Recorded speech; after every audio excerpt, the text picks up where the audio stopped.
Today is Monday, July 21st, and we've got the hottest topic in cybersecurity today, breaking in. So if you're hiring for your next cybersecurity rock star, you've had a few issues. There actually might be a shortage gap or there's a skills gap. What's the issue? But if you're on the other side of the fence and you've got a cyber degree and you still can't find a job, we're talking about that today. This is the DTF Cyber Podcast. I'm Damian. This is Troy.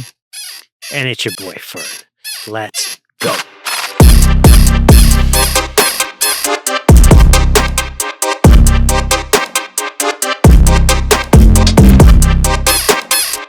So, I don't have a cyber degree. I went to school for engineering. And I did that because actually my girlfriend at the time when I was in high school, her dad was what was he? He was the nuclear physicist, I think or he was a teacher for nuclear physics at ASU. So he ran the department of nuclear engineering. Brilliant guy, right? And he was telling me, because I was trying to figure out what I was going to do for college, he said, look, whatever you do, just pick a degree, and if you can, go with engineering, because in the worst case scenario, if you get out and you can't find a job or you have issues and you have an engineering degree, you're going to make 70 grand at a minimum. And you can live a good life with that. And this was back in like 2005, right? 20 years ago. He wasn't wrong. So I did exactly what he said. Got that degree. But it was a different market at that point, right? So I got my degree. I got a job. I was making more money than people that I went to school with, a lot of people that I knew, straight out of college, right? Then I found sales. But what I find interesting about this whole idea is that there are a lot of people with engineering degrees. There are a lot of people with cyber degrees, but it's not the same for them as it was for me. So I want to talk about that today. But more importantly is the idea that there are a lot of people saying there's a skills gap issue. Now, I am not personally hiring. I have not hired for a cyber role in my life. So I am not the expert here. But we've got two. We've got two people that have hired probably more people between the two of you than I don't have a good idea. Yeah. I mean, easily hundreds. I think over the 25 years, probably went through hiring at least 300-400 people. Okay. So 300 or 400 people in a few years. And the Not reason a few years, over 25 years. Yeah. Okay. So maybe even higher if we count contractors, and it's probably a lot. Yeah, I mean, that's true. Troy, what do you think over your career? How many people have you hired? Yeah, several hundred for sure. Direct hires, being involved in the process, and seeing that journey change. What I love about this industry is that nobody has the same journey to the role, right? Whatever that role is in cyber, you come from different backgrounds, whether it's making a transition from military or law enforcement in midlife, like I did, midlife, into this role, or coming out of college and doing it directly, or pivoting from another non-technical role into cyber. Most of the time it's people who have a passion for technology and a passion for, moving the ball forward in this world. And those are the ones who succeed. But, that's what I love about it. It's why our industry is what I would consider one of the most diverse industries on the planet. We have a good group of people that come from all walks of life and all corners of the globe. And it gives us a really good melting pot. And it really accentuates the fact that different opinions, personalities, and input matter to making a successful outcome. And so, as you look at the hiring process, Fern, I would sum it up like this, right? 20 years ago, it's a much different story because we had so fewer jobs available. This wasn't even called cybersecurity back then. It was information security. It was part of IT, right? And so, this is a completely different world that we're living in. And if you look at the precipice of where we're going with AI, the people getting into this industry now have to be very adaptable and flexible to withstand some of that pressure. And it is a passionate topic that I love. So I'm looking forward to that discussion. But Damian, back to you on that. Cybersecurity as a degree is relatively new, right? I don't have a cyber degree. I don't know. Troy, do you got a cyber degree? No, I do not. I mean, I have several follow-on certificates from universities in cyber and risk and executive management in cyber, but not a direct mine as in computer sciences like most people in this industry are. Same with me, right? Computer science and then 2 master's degrees, business and information systems. So I think the whole degree, you started off with, talking about your degree. Back when we were trying to do computer science, the news was, well, a lot of those developer jobs are going to offshore. So you're not going to have a job. Mhm. And today everything's going to AI. So you're not going to have a job. I don't think that's necessarily the case. You're going to have to adapt, So you're never going to have you're never going to have a job.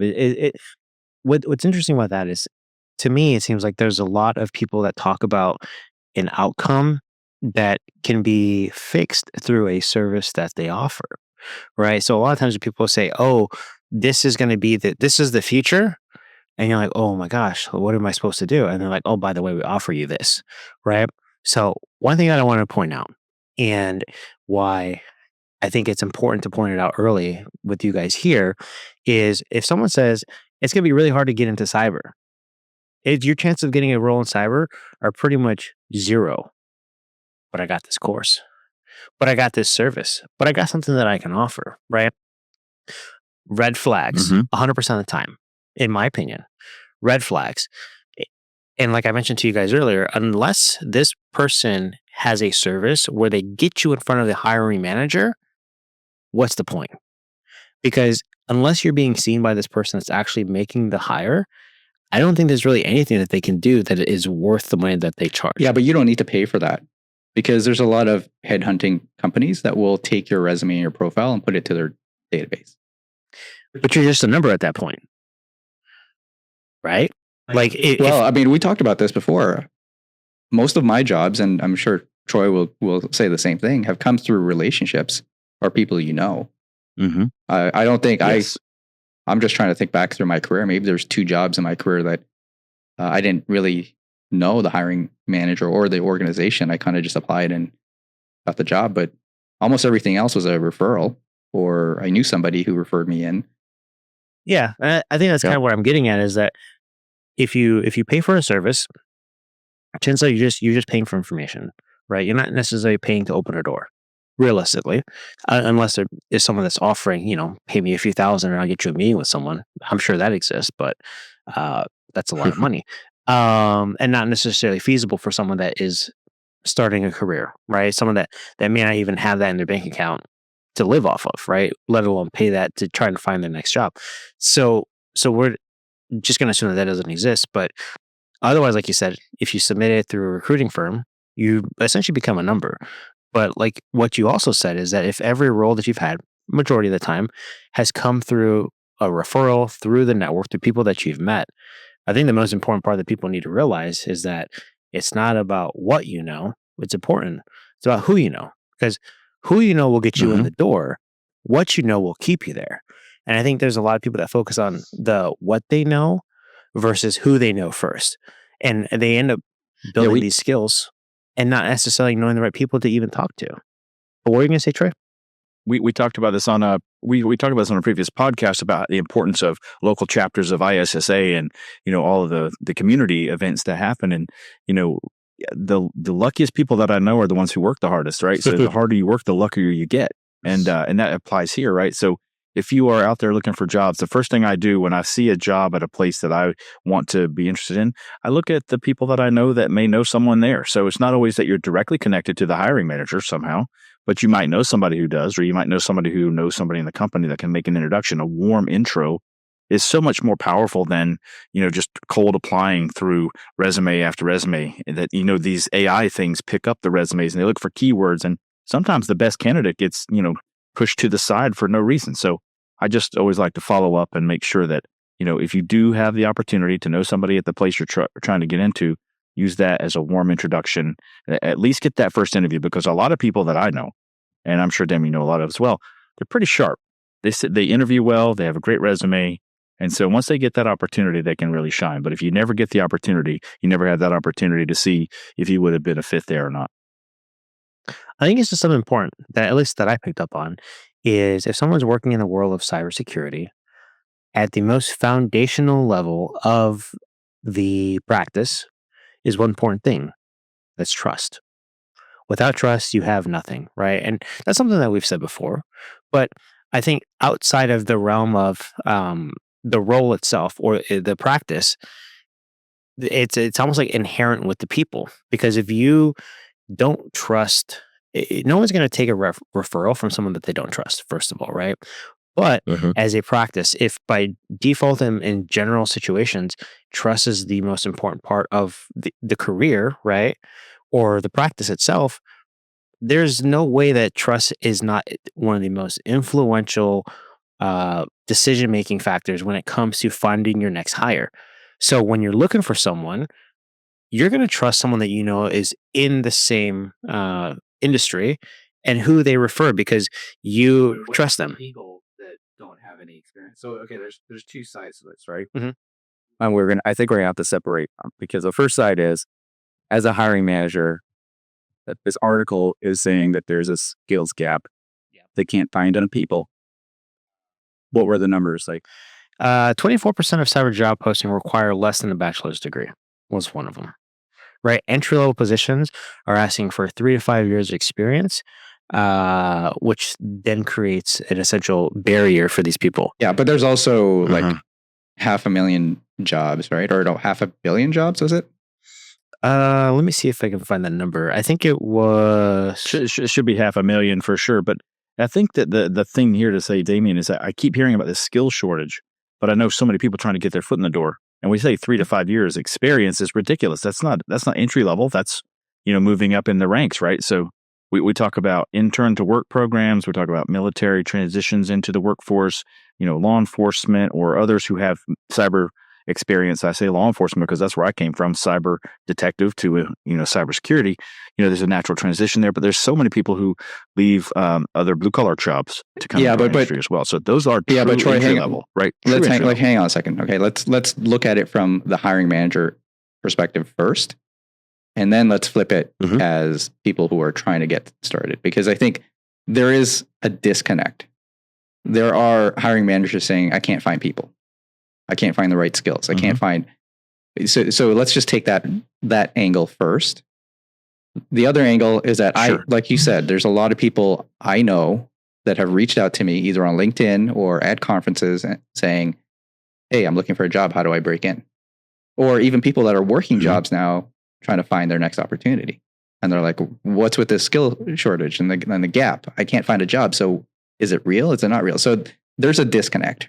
Right. And I think that's what we need to address.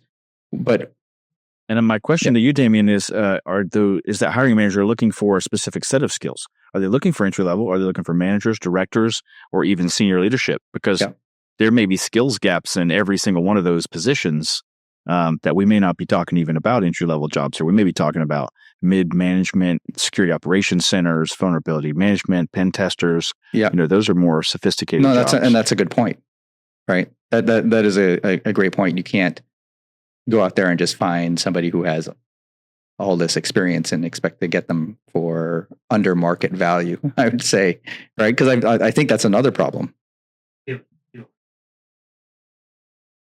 Oh, yeah. Yeah. We see that at the executive level.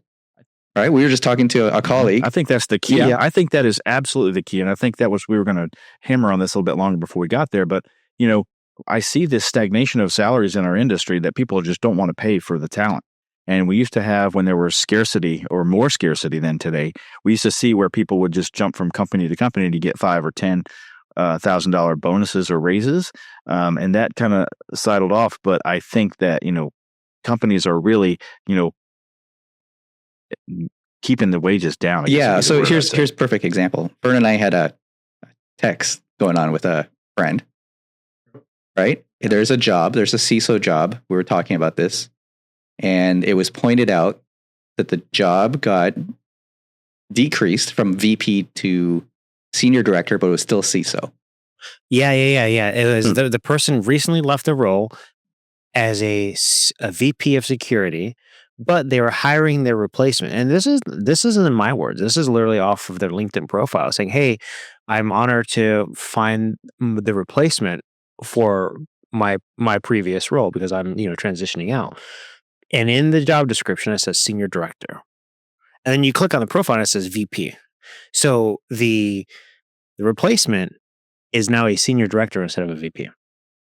But yes, continue. Well, there's a lot more to that than salary, right? Because now you're taking on so much responsibility, personal liability as a CISO, and if they're decreasing not only the salary, but also the internal title, that means that they don't have as much influence and power to make things happen that need to happen for security. And they're taking on more risks to themselves personally, and they're getting less money. I think that's a lose. So here's the thing, right? For you and I, Troy, as experienced executives, we get that, right? I don't know if you would take a CISO job that's not an executive level, or you step down to a senior director, but there are people out there who want that first CISO title, and they don't realize that maybe the leveling would not give you enough influence within the organization. They're going for the role, but they don't realize that it's kind of like with their legs chopped off. Not necessarily.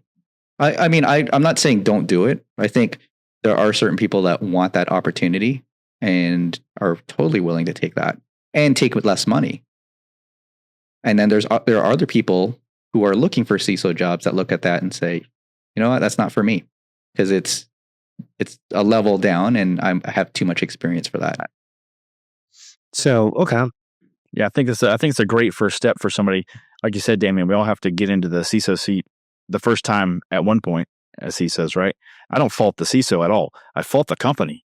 I fault that they are losing sight of the potential and the value of the CISO at the executive level, right?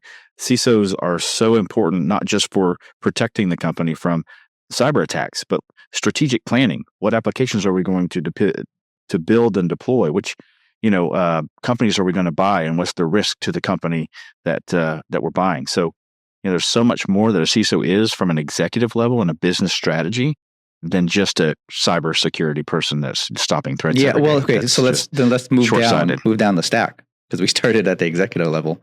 What about, like you said, Troy, pen testers, senior engineers, architects? These are not entry level positions, right? So tell me if I'm wrong, but a big part of me feels like some of these descriptions were written by people that aren't hiring for the role.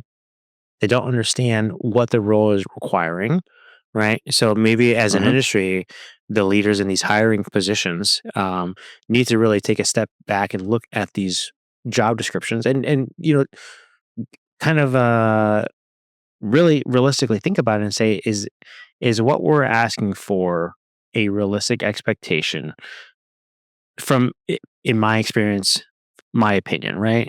They would say that to themselves, because when you're asking for 3 to 5 years for tools that have only been out for a few, like people talk about that all the time. Like, how am I supposed to have 10 years of experience with a technology that's only realistically been around for 5 years? But for some reason, it shows up there. But I've always thought that, and maybe more so recently, is that as security professionals, there is a focus on risk and mitigating risk. And one thought that I had is, well, what's the easiest way to mitigate risk of a new hire? Is if someone says, or the phrase like, you can't ever get fired for buying Cisco. Like, I'm sure you guys have heard this, right? No one gets fired for buying Cisco. No one gets fired for buying Palo Alto.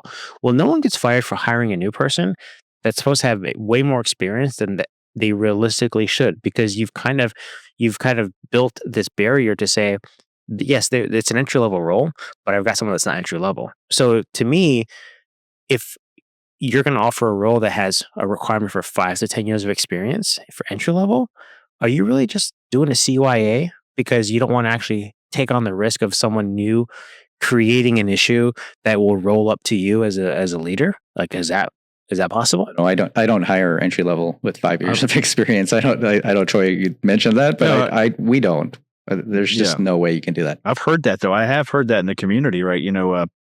Not taking risks on new hires. No, I wouldn't say that they were entry level, but any new hires. Like, I know that a lot of my peers are risk adverse, and they would rather not hire somebody if they had any wind that it wasn't going to work out successfully, and that also stagnates the hiring process, which is tremendously long from start to finish. Getting boots on the ground takes months, So, if you're sitting there going back and forth on a candidate and something you just don't like about them or you think it's not going to be successful, I know some of my peers would just say no instead of giving someone a chance. Those more progressive and, innovative leaning CISOs will give a lot more chances. Like I used to love to, give people opportunities to excel and show me what they've got. I don't see that as much around the industry. Damian, how about you? I do. I mean, my personal approach is to give chances to people at the entry level positions through, new and career programs or internship programs. What we're looking for, though, is not really the experience or even the degree. You don't even have to have a cyber degree. What I really want to see is the personality and the work ethic. Because that to me is way more important than years of experience, especially at the entry level. For the mid level, for people moving up into that maybe 5-year mid level, I would prefer to take the pipeline that I've built and that we have nurtured and trained and move them up and then create more openings on that bottom level, right? So I look at it as building that pyramid with the strong base, moving people up through the pipeline, and you already know what their work ethics like, what their attitudes like, what their personalities like, how passionate they are. And like you said, Troy, you said the harder workers get luckier. So for us, it's not the hardest workers, but the ones that really fit the culture, who I know I can, just ask questions and they're going to get it done, or they're going to come back and question me and challenge me. I like that, right? Those are the types of people that will be successful and start to move up. So that middle level, and then even, maybe even into managers, try to promote people from within if you can, but you have to start from building that base, and it takes time. I think I mentioned in a previous episode about my intern to work program, taking 7 interns every year and picking the top 2 or 3 rock stars every year to give an opportunity on staff. And I think it's a great way to really understand who you're hiring and see what they're worth, and there's so many rock stars out there that want that opportunity, and building it from the bottom, giving them opportunities over the years to progress in that career also creates loyalty, brand loyalty, and creates a culture of inclusion that people want to stay at and see themselves. You got to give people a path, right? They don't want to be stagnant. So I love it. It's a good recipe for success. I would say over the past 6 years, the internship that I've been overseeing, we've had roughly 80 interns come through, and we've hired maybe 40 of them. And then over the 6 years, I think we've only lost maybe 3 or 4 have left. And I don't fault them for leaving, right? If you get an opportunity, that's great. I support that. I'm not going to feel bad that you found another job, but that's still a really good stat to not have a huge turnover. I actually expected a lot more turnover. So, but let me ask you this. So you said you have a lot of success. Both of you said you have a lot of success with internships.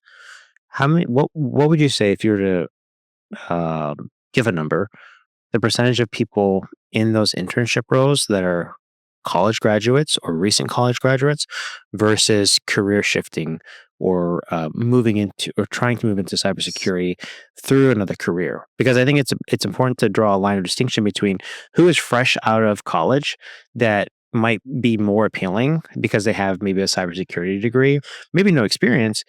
That's one part, but maybe someone's moving from another realm of technology, still no experience. Even we have somebody right now, and maybe we can bring him on. I'll drop his name. Maybe we can bring him on as a guest.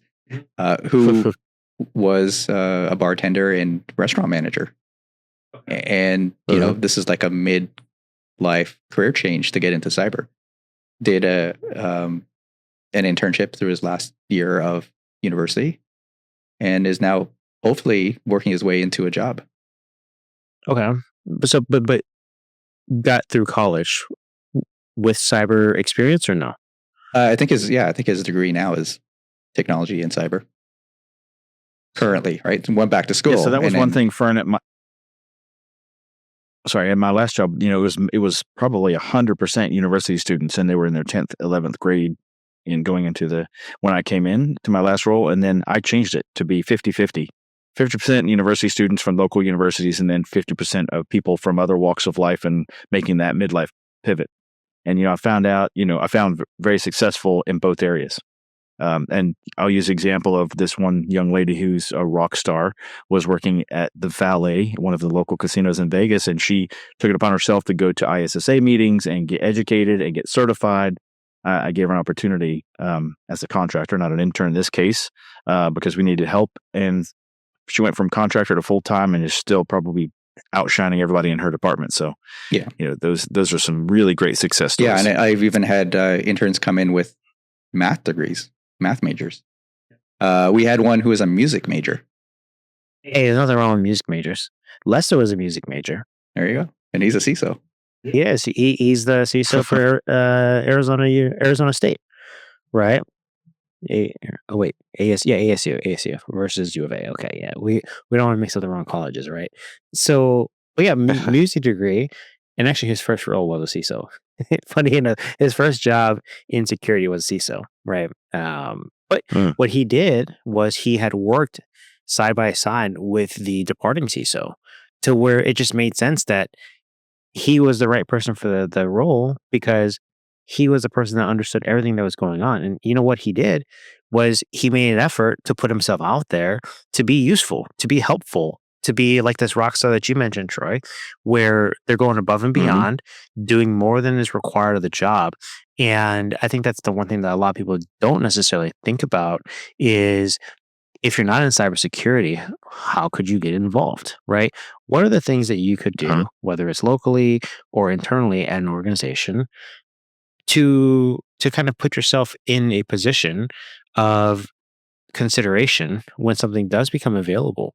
Because if there's a piece of paper with someone's name on it, and there's someone that I've had lunch with once a week for the last year that made a clear interest, has shown me a clear interest in moving into cybersecurity, and I happen to be in a position to refer them, 100% of the time, I'm going to go with the person that I know, right? And not the piece of paper that I can't even put a face to it, right?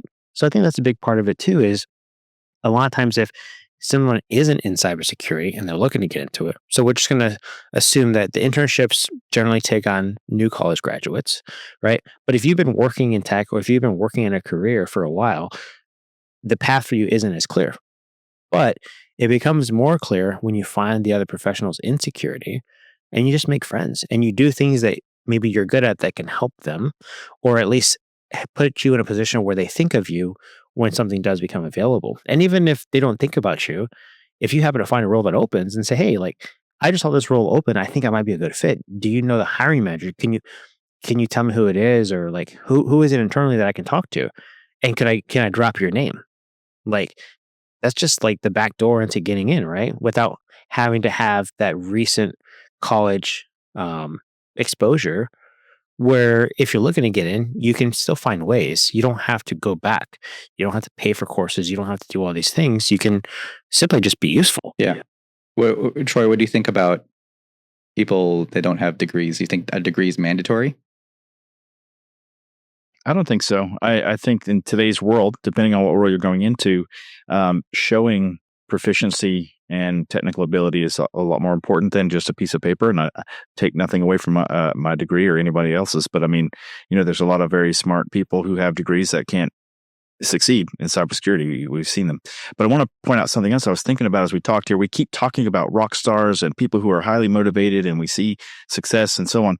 Let's talk about the soft skills that are so important. When we talk about rock stars, we're talking about people who show up on time when they say they're going to be there, and they do what the job requires. And I'm not saying that you have to kill yourself or go overboard. This is not a situation where mean bosses asking you to work 60-hour weeks here, but it's the people who understand urgency, who understand what's urgent and what's not urgent, and people who, show up on time. They dress appropriately for the role. They're clean, they're respectful. You can't even overstate those soft skills and how important they are. I think communication, moving through the career. Yeah, communication has been. I don't know. Did schools not teach communication anymore? Have you seen high school students these days? I think that's a for now. I think that's like a rare skill. where people can actually just communicate, basically give me information. Like you could be the smartest person in the world and be working on something, but if nobody knows, and nobody knows the successes that you're having as an independent contributor, it kind of gets lost. Well, I think there's that, and there's people that just generally don't talk to each other. Like as a society, I feel like, I mean, I see it all the time. Like, you guys ever go out to dinner with your family and you look over at the other table and like everyone is eating dinner together, but they're all on their phones and like everyone's doing something different, but they're eating, like, shoveling food in with the fork, but the phone's in the left hand, the fork is in the right hand. They're just like sitting there eating, and the mom and dad aren't even talking to each other. The kids don't even know who their siblings are, and it's like there's more attention on the phone than there is with building relationships. And then what's interesting too is a lot of times people feel nervous when it comes to talking to someone.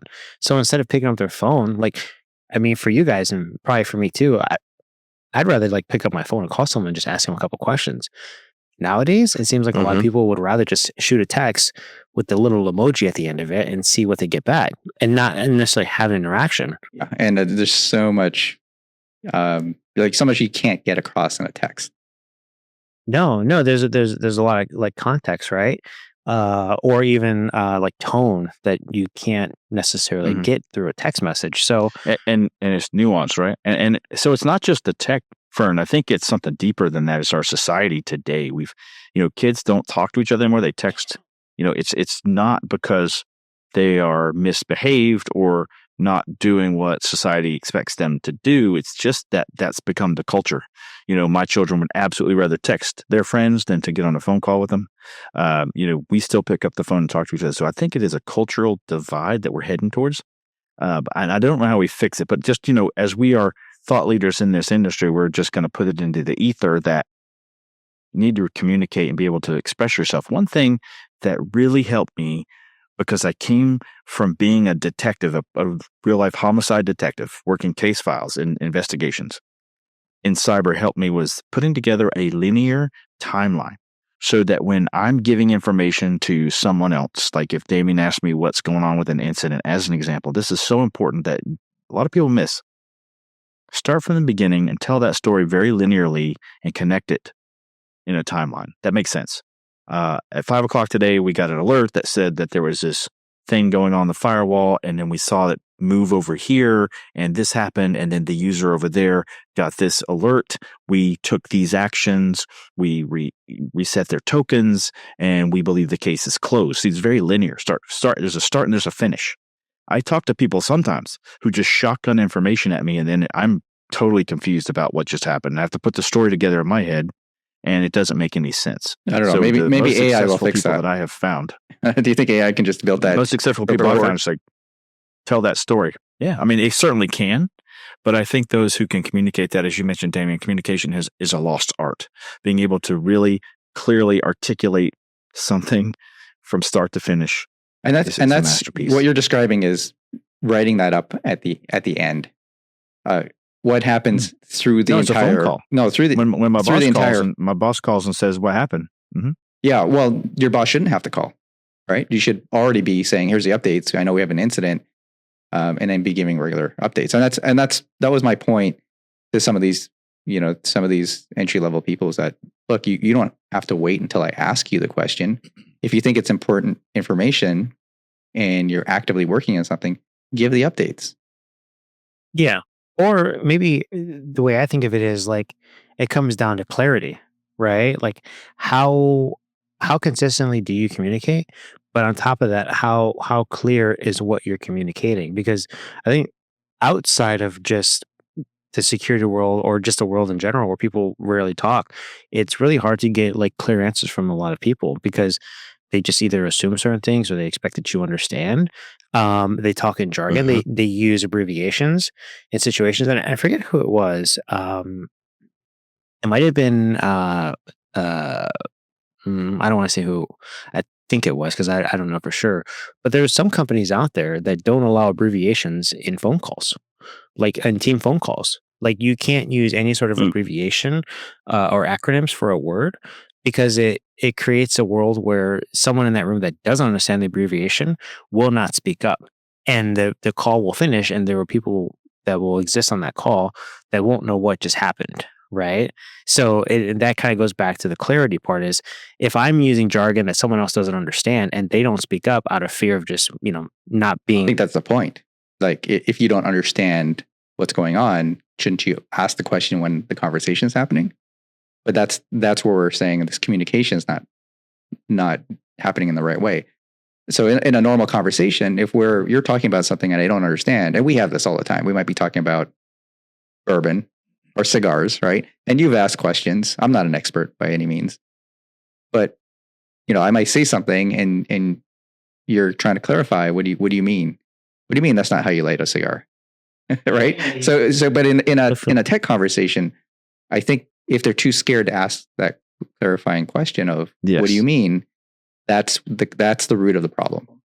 Yeah. So if the message isn't clear, getting the clarity then becomes the crux, right? Because if you don't understand, I think the soft skill, like we were kind of talking about soft skills in general, is not only just being curious as a practitioner and finding yourself in situations where you go above and beyond as a result of your personal curiosity on the topic, right? Like doing research and like finding other things, or doing like fun side projects that some people do, just to kind of get deeper into the world.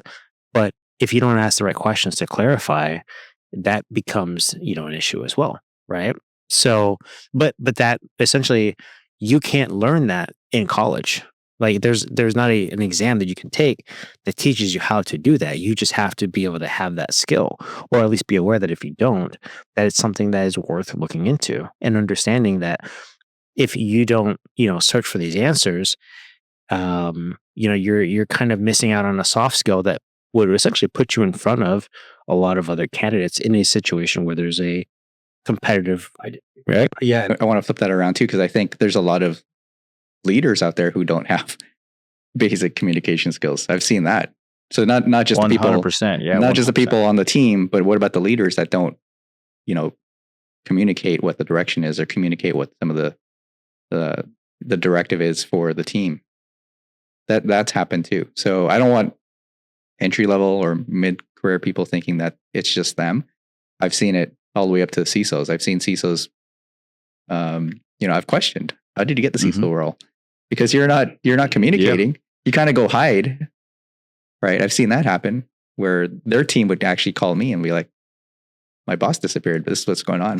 Can you help me?" I'm like, "No," because I don't want to take on a personal liability. I don't know if that's the right thing to do at that point. But yeah, if you're in the middle of an incident and I'm not your employee, I'll try to help as much as I can, but I don't want to take on any personal liability for your incident. But soft skills are important, right? And so, like you said, it goes from the entry level roles to the very top. So I think people are missing out on a lot of skills along the way, regardless. You just have to be able to look at yourself in the mirror and say, like, these are the things that I'm lacking, and these are the things that I need to focus on to become better at my role. So maybe everybody should do that and try to become better anyways. Yeah, so then that essentially becomes like another type of soft skill, where it's like, do you look in the mirror and say, what could I do to be better? Self-awareness, yeah. Yeah, right. So I think that there's two things that people could be doing that will essentially set them apart long term, even short term, but more so long term, in when it comes to finding their next role. So I've talked to people who think, hey, this is who I am, how I am. I'm not going to change for anybody. It's so funny when you hear that, because you're like, really, it's interesting to hear you say that you don't want to improve self-improvement, right? That's part of leadership journey yourself, right? You have to know that I'm never going to be as perfect as I need to be, and I can always improve something. I learn something new every day. I've been doing this job for 30 years, and I learn something new and exciting every single day. I'm never going to be the person who knows everything about my industry, but I'm going to continue to try to learn, right? And I'm going to try to self-improve. But I do hear people who are like, this is a generational thing. This is not something that I need to do. I'm not going to change the way I am or who I am. I'm like, okay, sit there for a second and think that, because the person sitting next to you who are doing all the right things to improve themselves and showing up on time and getting their work done on time, those are the people who are going to exceed in their careers. Yeah, I think there's a lot of times, and you may do this too, Troy, like after we do, let's say, a speaking engagement or a panel, I always try to play it back in my head. A lot of times it'd be like, oh, I should have said all these other things I could have said. I just didn't come to out of my mouth at that time, but I replay it. And then guess what? Next time I get asked that question, I know exactly what I'm going to say, or at least I have a better idea. But yeah, Yes. I think that is part of my just self-awareness of, oh shoot, I didn't do a good job at answering that question. I got to be better next time. Even doing this podcast, I think I mentioned this to you, Fern. Every time we end a recording, I'm like, I don't know if we said enough, or I don't know if a little self-doubt. And then we play it back. We're like, oh, it came out pretty good, but there's still so much more that we could have talked about, but we're confined to, the 1 hour that we have. Yeah, it's like this episode was a banger. And then everyone's like walking away, like head down, feeling like, man, we could have been better.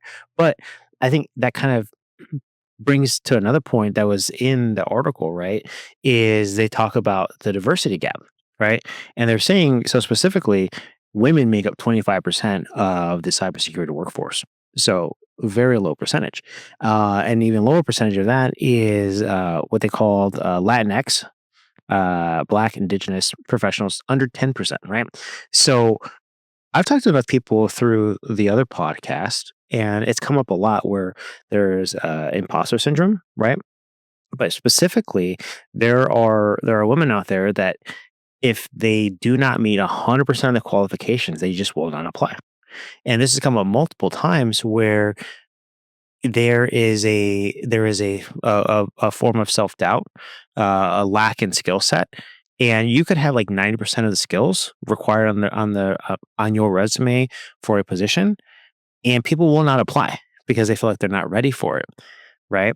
And I think that's another thing to be aware of is when you're looking for a role, don't assume that you have to have all the qualifications that are listed. I think a lot of those are good to have, nice to have, we'd like to have. But if you do well and you have the soft skills, right, to kind of get you to stand out among the other applicants, am I wrong in saying that if there's certain things that people don't have, they're not automatically disqualified? Like there's an opportunity for them to still get it, but I think a lot of times if Absolutely. so I'm not, right? Like it's possible. I think first of all, we absolutely need more women in diversity in cybersecurity. We all acknowledge that. And my wife actually wrote the entire book on that called Ripping Off the Hoodie, encouraging the next generation of women in STEM roles. And it is a super big need. And if you look at the statistics, I'm not sure where that number came from because there are several, Ponemon Institute and others that have statistics that, put the numbers, and they're never good. You look at the numbers, the percentages, they're never good. You can't point to a study that says, oh, over here it says we have a good number of women in cyber roles. It's never good. We need more women and diversity in our industry. I do love the fact that this is a melting pot of people coming from all different walks of life. But, I want to just say to the people listening that if you feel like you're not good enough for this role, everybody feels that way. We all have imposter syndrome. Guys and women and everybody feel like, what am I doing here? That kind of thing. Never let that stand in your way of applying for a job that you like. And even if you don't get that role, going through the process may teach you something that you can use in the future to get the next role. But please keep applying. Just keep going.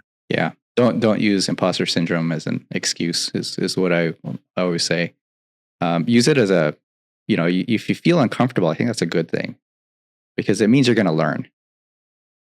Right. Now, I want to just take this because I know this happens in the media as well, where we do hire the best qualified candidate. We do, right? I'm not going to necessarily go out of my way to say we need to have 50% female. I'm just not going to go out of our way to do that. But we do want to see diversity because it gives us a different pool of minds and mindsets around the table. So that is key. Mm-hmm. But I don't think I would ever take somebody who is underrepresented if they're not qualified. You absolutely have to be qualified. Yeah, so it's more merit-based, right? And merit comes from experience. That's absolutely true, Damian. But I would say that there's so many women that don't apply that are qualified, right? So I totally agree. You have to win your role on your merits.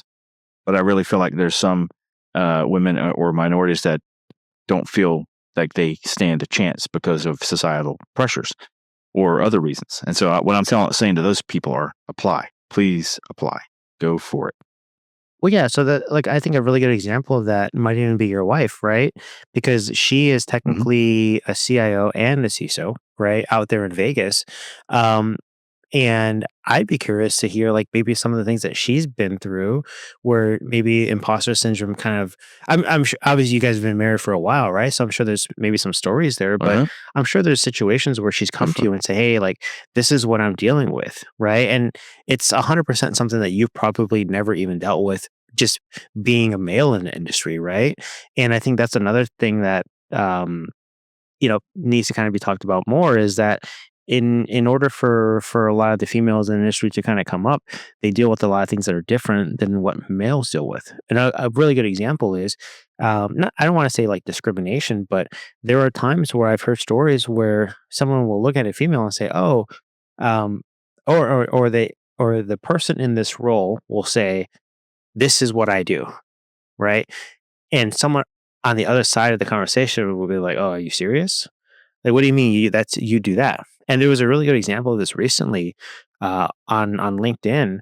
I forget who the lady was, but I remember seeing it where she went to a vendor event and she was dressed up, and she's a CISO for, from what I understand, a well-recognized brand. And she goes to this dinner or a happy hour, and she says, "Hey, I am me. I am a CISO," and the actual vendor, like the sales vendor, like the reseller, or in this case, maybe a consultant, laughed in her face, right? I don't know if you guys saw that story, but basically they just laughed at her, and it kind of it turned into this big thing. And it's like, why would people assume that just because someone looks a certain way or is of a certain background wouldn't be qualified, or that it would be a joke? And it's like, maybe as an industry too, is like there needs to be more of a level of acceptance for who, regardless of, more about their merit versus anything else. And that, I think that goes back to like what I was saying with you, Troy, is I'm sure you've probably got tons of stories. I'm not sure if Shannon wants to, share them, but I think they're all in her book. Yeah, she writes about a lot of the stories that she had to deal with. In Montana, she was the only minority in the city until 7th grade, so she dealt with a lot of that. But also in UNLV in Vegas, when she was in college, she walked into computer science class, and the professor's like, "Oh, I'm sorry, you're in the wrong class." So this was 2001 or whatever it was, but it was still, Yeah, I'd be surprised if that's still happening today. Right. If that, so that, that CISO story, I'd be really surprised. I haven't heard that one. That's terrible. Yeah. Because even in this market in Phoenix, we know 3 really strong female CISOs. Right. And I think they're all great. They probably do a better job than I do. I'd elevate them above, my capabilities. So that imposter syndrome, it does affect me as well, because I see these 3 really successful female CISOs and think I can't hang with them. But let me ask you this: name 5 females. I could not here in Arizona, but yeah, easily we could. I mean, we know a lot of them we see throughout the country, but you're right, it's still not. When you look at like a local market, there's a handful of really good. And that's all that there is. And it's not that there's not more, it's just that they're not in those positions, right? And that's another thing too, is you don't necessarily see the diversity at the top. I always like going on LinkedIn and seeing like executive dinners, and it's never a bunch of people, it's never a table of people that look like me. Never. Ever. It's never happened in the history of LinkedIn, right? So that there's another thing there too, I think a lot of times people that might look a certain way, just don't apply. But so I think the point in that article, what they're trying to say is, if you have a skills gap, there's a whole different community you probably haven't tapped, because people always go back to the same well that they're used to, the same schools, right? Maybe even the same people that they've tried to hire in the past. You can't always bring your team with you for every company you go to. And so there's other avenues, just like we're telling people looking for jobs, go out and network. I think if you're a hiring manager or you're a recruiter, you need to also do the same thing where you're networking to pull different people, different pools of talent. Yeah, and I think even specifically for here in Arizona, what's the one that they have every Thursday? It's East Valley Security meetup every first Thursday of every month. And I think now it's at a place called 100 Mile Brewery, right?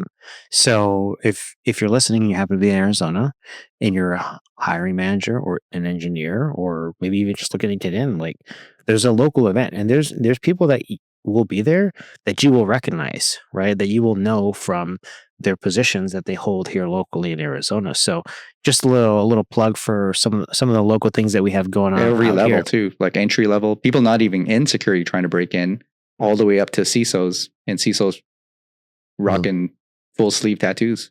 Yeah. Japanese tattoos. Yeah. I know who you're talking about. But that goes back to what we talked about, like networking and getting in front of the right people. So you don't necessarily have to have the role to get into another role. You just have to go out and meet these people. So not necessarily a soft skill, or upskilling or anything. It's just more so putting yourself out there and being willing to take a risk to find yourself in a position that may be uncomfortable, right? I mean, I've been to a few events where I don't know anyone. It's just weird. Like you just kind of feel like you're just the odd man out. Everyone has friends and everyone knows each other, and you're just kind of walking around like wondering, like, oh, would any of these people talk to me? Then that's everywhere, right? Even at a conference, or if you go to a major conference, they have lunch usually on these big round tables, and maybe you're the only person from your company that's gone. You have to go make some friends. So let me just say this, because I've been doing a lot of obviously with the podcast, with any of the video stuff that I do. I did my MTV Cribs of the podcast, right? Here's one thing that I want people to know: nobody actually cares what you do. Like yes, if you get drunk and you hit on an executive or you hit on you're probably gonna get fired. Like obviously that's not something you should be doing. But if people care about that, that's for sure. Just don't go to a Coldplay concert. Listen, family values, or I don't even know what I want to say about the Coldplay concert. Funny thing is, maybe there is some security around that, and maybe touch on it maybe in a little bit. But here's the thing: is no one necessarily cares what you do, what you say, and I think that a lot of people will kind of look at it as, oh, I don't want people to think poorly of me, right? The reality is there are so many people out there that have brilliant minds that are scared to even share a piece of what they can offer, and they take it to the grave. And if they had taken a chance and put themselves in a situation where maybe it was a little bit uncomfortable, they would find themselves in a different situation. So one that they'd actually appreciate and enjoy more so than they did if they said nothing. And so if there's one thing that's worth thinking about is take the risk and put yourself out there, because you don't necessarily know where you'll find yourself, right? Okay, so what you described when you're talking about that, I know so many young people trying to find dates, and they're too scared to go and approach somebody in person, but they're okay like swiping an app. Yeah. Right. So it's like job hunting too. You're just swiping the app and you're just saying, yeah, interested, LinkedIn apply, and that's it. But really, how far does that get you? But if you can go out to these events and actually approach people and start talking about what you're looking for and what you're interested in, you probably have a higher probability of landing something. Yeah. I'll give a really good example. I started a podcast with no intention of doing anything other than just talking to people that I didn't know. And I got myself a front row seat at the most exclusive dinner in Las Vegas, held by the one and only Troy Wilkinson a year later. That's it. Right? So I don't know who's going to be in this room. I don't. But I know I would have never been in that room if I hadn't started somewhere. So, and maybe I'm just a really good example, right? Like I said, podcasts don't pay money, right? And that was never the goal. There was never a goal to make money from doing any of this stuff, right? At least early on. I never thought it'd be possible. But what I think is important here is that if I hadn't done anything, we wouldn't be sitting here today. And if I hadn't done anything, I wouldn't be, invited to a dinner. Now, like I said, I don't know who's going to be at the dinner, but I can guarantee you that room is full of a lot of people and a lot of connections that people would dream to have, right? I'm just going to walk in, right? All by simply doing one thing, and that's making an effort and trying. So not to say that that's the end all be all, but I think it's important for people to realize that even looking at my situation is much different than it was a year ago, simply because of one thing, and that was putting myself out there. And so, if anything, just take it as my personal experience, right? So there's a few other things in the article, but I think we're getting close to the hour limit that we kind of try and set. But I wanted to make sure I said that, because I think it's really important for people to realize it, and it's not like we're just giving advice, right? Kind of telling you my personal experience, and I think it's important for people to at least see that. But my personal experience as well has always been try to connect with people. You may not, you may not be trying to sell somebody something today or interested in buying something today. I think I told you the story where somebody had reached out and said, "Hey, can you come to our event?" And I said, "No, sorry, I can't make it." But at least I carried on that conversation with them, and now we may have, other potential opportunities with them, right? So who knows? You just make the connection with people, expand your network. Don't be too scared. You don't have to be looking for an opportunity right now, or you don't have to be even hiring if you're on the hiring side right now. But if you have, you start to build these connections, you might pay off later. They might be able to introduce you to someone. I mean, that's how we met, right? Somebody had introduced us. Just tell that story, actually. Yeah. The CISO of Freeport McMoran back in the day. You remember Freeport McMoran, Damian? It was a conference in Scottsdale in 2017. So almost 8-10 years ago now. And sitting down at the table, and somebody introduced me to you, and we've stayed in contact ever since. Changed jobs, changed roles, changed life, actually. And here we are on the podcast together. So you never know who you're going to meet and sit down next to. Yeah. And the same thing with Fern. Some other CISOs had mentioned his name in his podcast and said, "You guys know each other." And next thing you know, he's cyber stalking me. Cyber stalked. Yeah. You got to put yourself out there, I guess. And I think it really comes down to just, making the effort, meeting people, and just being a good person, right? Like, if you care and people can see that you care and that you do things with a genuine intention, no one ever bats an eye at that, right? And people just want good people around them. They want people that are supportive. They want people that are encouraging. They want people that are helpful. They want people that are reliable, right? And they want people that are consistently honest, right? If you do all those things, I don't think there's really any issues with finding your next role. Well, let me sum it up from the other side, right? So we have this skills gap or shortage of resources, this article is saying. My answer to that is possibly for the mid-level experience roles. I agree with that. But there is no overnight fix, right? Your only way is you go and find, the next cyber ninja and pay them a lot of money and entice them to come work on your team. The longer term solution would be to build a pipeline of talent so that you have a core of people, and you can keep track of them. I mean, I'd say there's hundreds of interns or students that I went to speak at their university, and they've stayed in touch with me. Once in a while, they'll reach out and say, "Hey, I'm looking for an opportunity," or "I'm not happy at my job. Can you mentor me a little bit?" And I'm happy to do it if I have time.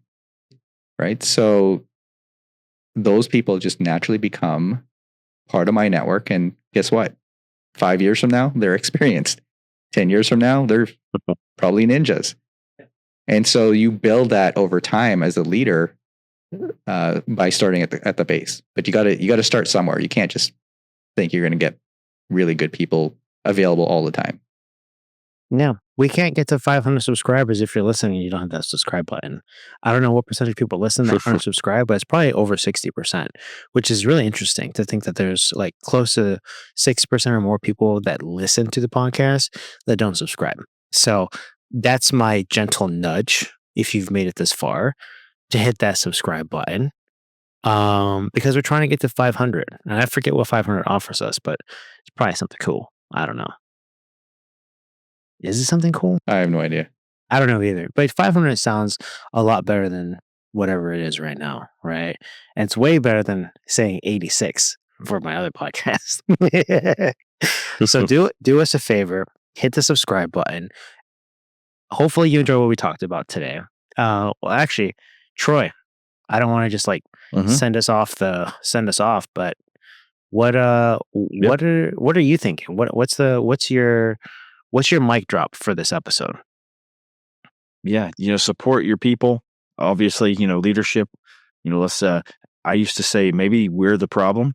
Talking about leadership, give people a chance. Take a chance on somebody. Give interns a chance. Look for talent in places you haven't looked before. Transitioning out of the military or other walks of life into our industry. Maybe we're the problem, but we can fix this. Yeah, you're never going to find the perfect candidate. I mean, that'd be tough. Here's the truth, right? There's sometimes where I think I have the perfect person. They're going to be a rock star, and they come in and total opposite.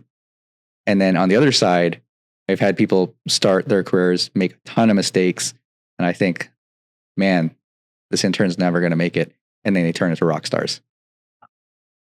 So I think in either case, what that requires is people that actually go put themselves out there, right? And do the work and be confident that if they don't meet all the qualifications, more than likely they're still going to do well. Just have to kind of believe in yourself, believe in what you're capable of, and show people around you that you're worth believing in, right? There is no free ride. There's no shortcuts. You still got to work at it and earn your spot. So we're putting in the time. It's DTF episode number 12 of who knows how many, but we're putting in the work. We're putting in the time. Help us shine. Go back and rewind. Play this one more time and hit that subscribe and we'll all be fine. I might just be a rapper now. And I guess with that, we can end it. And we'll see you next Monday for episode number 13. Hopefully you enjoy what we talked about today. And hopefully there was something in there that either inspired you or got you thinking what you can do to be a little bit better in your career in cyber or breaking in. And with that, we'll see you later. I just rapped. Cool.